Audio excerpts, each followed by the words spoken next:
അലിഗഡ് സർവകലാശാലയിലെ ഭരണത്തിൽ ഇടപെടാനുള്ള കേന്ദ്ര സർക്കാരിന്റെ ശ്രമങ്ങൾക്ക് തിരിച്ചടി നൽകിയിരിക്കുന്നു. രാഷ്ട്രപതി ഫയലുകൾ തിരിച്ചയച്ചതായി റിപ്പോർട്ട് നൽകുന്നു. വിശദാംശങ്ങളുമായി ഇപ്പോൾ ദില്ലിയിൽ നിന്നും മനുശങ്കർ ചേരുന്നു. മനു, വിവരങ്ങൾ.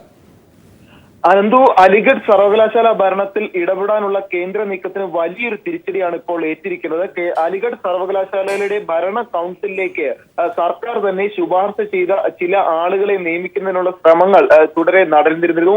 ഇതിനെതിരെ വലിയ രീതിയിലുള്ള വിമർശനങ്ങൾ ഉയരുകയും ചെയ്തിരുന്നു. എന്നാൽ ഈ പ്രതിഷേധം ഒന്നും കണക്കിലെടുക്കാതെ അലിഗഡ് സർവകലാശാല ഭരണ സമിതിയിലേക്ക് സർക്കാരിന്റെ തന്നെ വളരെയധികം അടുപ്പമുള്ള ആളുകളെ നിയമിക്കുന്നതിനുള്ള നീക്കം നടത്തുകയും ഇത് സംബന്ധിച്ച് സർക്കാർ തന്നെ ഇതിൽ നിയമനം നടത്തുന്നതിനാവശ്യമായ നടപടിക്രമങ്ങൾ പൂർത്തിയാക്കുകയും ചെയ്തിരുന്നു. ഇതിനുശേഷമാണ് ഈ സർക്കാർ ഭരണ കൗൺസിലിൽ തന്നെ അലിഗഡ് സർവകലാശാല ഭരണ കൗൺസിലിൽ സർക്കാർ ശുപാർശ ചെയ്ത ആളുകളെ അംഗീകരിക്കണമെന്ന് ആവശ്യപ്പെട്ടുകൊണ്ട് ഈ ആളുകളുടെ ലിസ്റ്റുകളടക്കം രാഷ്ട്രപതിക്ക് ഫയലായി സമർപ്പിച്ചത്. എന്നാൽ ഈ ഫയലുകൾ അംഗീകരിക്കാനാകുന്നതല്ല എന്ന് പറഞ്ഞുകൊണ്ട് രാഷ്ട്രപതി സർക്കാർ ഫയൽ മടക്കി അയച്ചിരിക്കുകയാണ്. നിലവിൽ ഈ ആളുകൾ ശുപാർശ ചെയ്തിരിക്കുന്ന ആളുകൾ അലിഗഡ് സർവകലാശാല ഭരണ കൗൺസിലിൽ ഉൾപ്പെടുത്താനാകില്ലെന്നും രാഷ്ട്രപതി അറിയിച്ചു. പകരം പുതിയ ആളുകളുടെ പട്ടിക സർക്കാരിനോട് നിർദ്ദേശമുണ്ട്. നിലവിൽ അലിഗഡ് സർവകലാശാല ഭരണത്തിൽ വലിയ രീതിയിലുള്ള ഒരു ഇടപെടൽ സർക്കാർ നിയന്ത്രണം ആവശ്യമാണെന്ന് കേന്ദ്ര മാനവവിഭവശേഷി മന്ത്രി സ്മൃതി ഇറാനി വ്യക്തമാക്കുകയും ചെയ്തിരുന്നു. ഇതിന് ചില സർവകലാശാല വിസികളുമായി സ്മൃതി ഇറാനി കഴിഞ്ഞ ദിവസങ്ങളിൽ കൂടിക്കാഴ്ച നടത്തുകയും ചെയ്തിരുന്നു. ഈ കൂടിക്കാഴ്ചയുടെ അജണ്ട എന്താണെന്ന് മാധ്യമങ്ങൾ മുമ്പാകെ വ്യക്തമാക്കാൻ സ്മൃതി ഇറാനി തയ്യാറായിരുന്നില്ല. ഇതിന് പിന്നാലെയായിരുന്നു അലിഗഡ് സർവകലാശാല ഭരണത്തിൽ തന്നെ സർക്കാർ ഇടപെടൽ നടക്കുന്നു എന്ന വലിയ രീതിയിലുള്ള വിമർശനങ്ങൾ ഉയരുകയും ചെയ്തിരുന്നു. എന്തായാലും ഭരണ കൗൺസിലിൽ സർക്കാർ ശുപാർശ ചെയ്ത ആളുകളെ അംഗീകരിക്കാനാകില്ലെന്ന് ഇപ്പോൾ രാഷ്ട്രപതി പ്രണബ് മുഖർജി അറിയിച്ചിരിക്കുകയാണ്.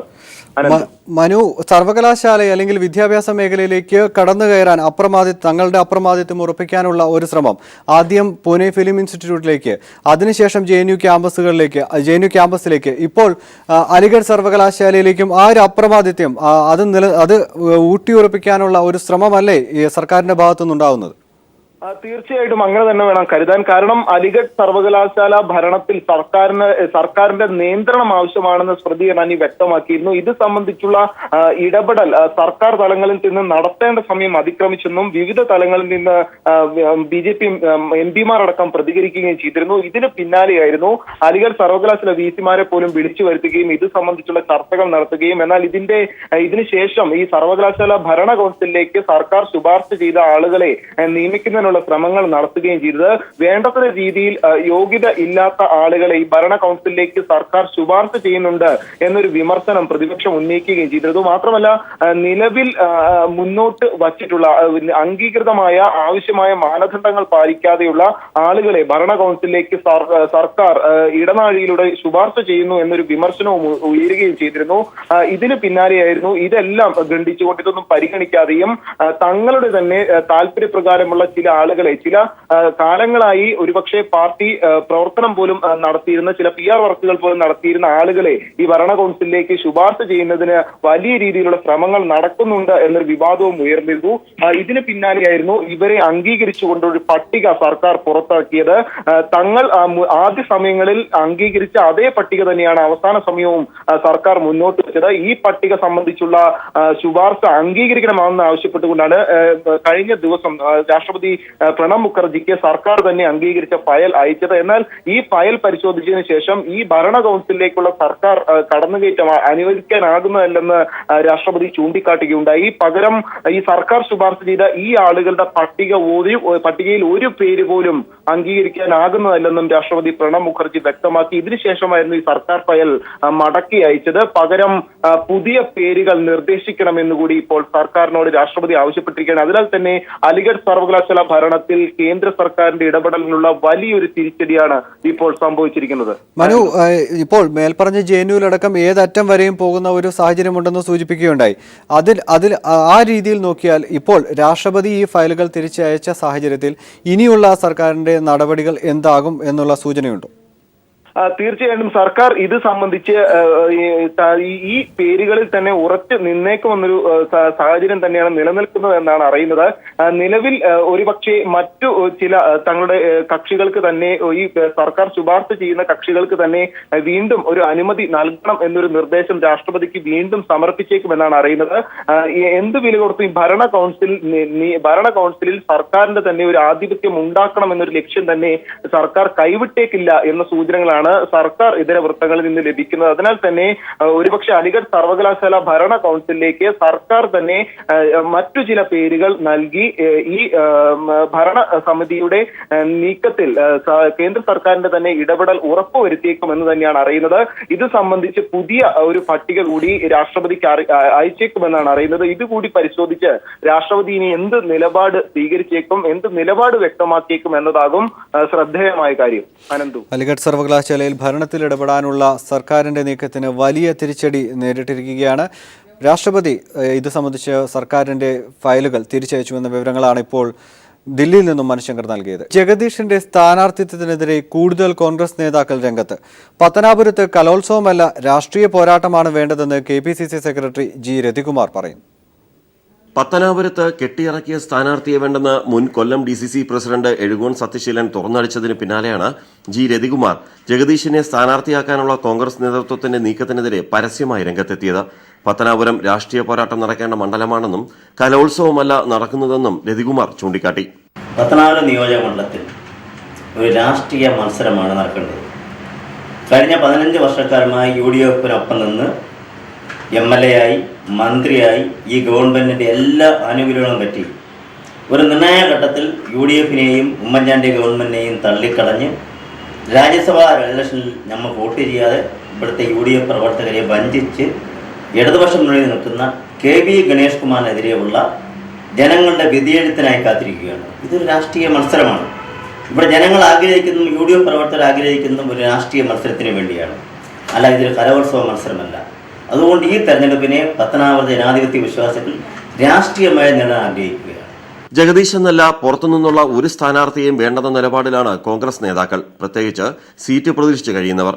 അതേസമയം സിനിമാ ഷൂട്ടിംഗ് എന്ന നിലയിൽ മണ്ഡലത്തിൽ പ്രചരണത്തിനെത്തുന്ന ജഗദീഷിനെ തെരഞ്ഞെടുപ്പ് കഴിഞ്ഞാൽ പിന്നെ വെള്ളിത്തിരയിലെ കാണാനാകൂ എന്ന് കോൺഗ്രസ് നേതാക്കളും പ്രവർത്തകരും പത്തനാപുരത്ത് പ്രചരണം നടത്തി.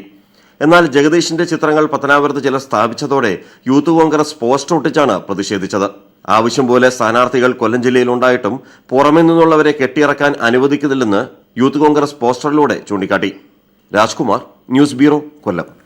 കോട്ടയം ബെസോലിസ് കോളേജ് ക്യാമ്പസിൽ ഭീകരാന്തരീക്ഷം സൃഷ്ടിച്ച കോൺഗ്രസ് നേതാവും മുഖ്യമന്ത്രിയുടെ ബന്ധുവുമായ കുഞ്ഞിലമ്പള്ളിക്കെതിരെ കേസെടുത്തു. കോളേജിലെത്തിയ കുഞ്ഞിലമ്പള്ളി പ്രിൻസിപ്പാളിനെയും വിദ്യാർത്ഥികളെയും കത്തികാട്ടി ഭീഷണിപ്പെടുത്തിയിരുന്നു. പീപ്പിൾ TV വാർത്തയെ തുടർന്നാണ് നടപടി. കോൺഗ്രസിന്റെ സ്ഥാനാർത്ഥികളെ സംബന്ധിച്ച് പ്രാഥമിക ചർച്ച പൂർത്തിയായതായി KPCC പ്രസിഡന്റ് VM സുധീരൻ. തെരഞ്ഞെടുപ്പ് നീളുന്ന സാഹചര്യത്തിൽ തിടുക്കം ആവശ്യമില്ലെന്നും സുധീരൻ പറഞ്ഞു. ഒഴിവു വരുന്ന രാജ്യസഭാ സീറ്റിലേക്ക് AK ആന്റണിയുടെ പേര് നിർദ്ദേശിക്കുമെന്നും സുധീരൻ വ്യക്തമാക്കി. നിയമസഭാ തെരഞ്ഞെടുപ്പ് സംബന്ധിച്ച് കോൺഗ്രസിന്റെ സ്ഥാനാർത്ഥി പട്ടിക അതേക്കുറിച്ച് പ്രാഥമികമായിട്ടുള്ള ചില ചർച്ചകൾ നടത്തി. കാരണം ഇപ്പോൾ തിരഞ്ഞെടുപ്പും കുറച്ച് നീണ്ടുപോയതുകൊണ്ട് നേരത്തെയുള്ള അത്ര ഒരു അർജൻസി നിലനിൽക്കുന്നില്ല. അതുകൊണ്ട് ഇന്ന് വൈകിട്ടും നാളെയും അടുത്ത ദിവസങ്ങളിലുമായി ഈ ചർച്ച തുടർന്ന് എത്രയും വേഗത്തിൽ പ്രാഥമികമായ ലിസ്റ്റ് തയ്യാറാക്കും. ഇന്ന് മറ്റൊരു പ്രധാനമായ ഒരു ധാരണ, വരുന്ന രാജ്യസഭാ സീറ്റിലേക്ക് ശ്രീ AK ആൻ്റണിയെ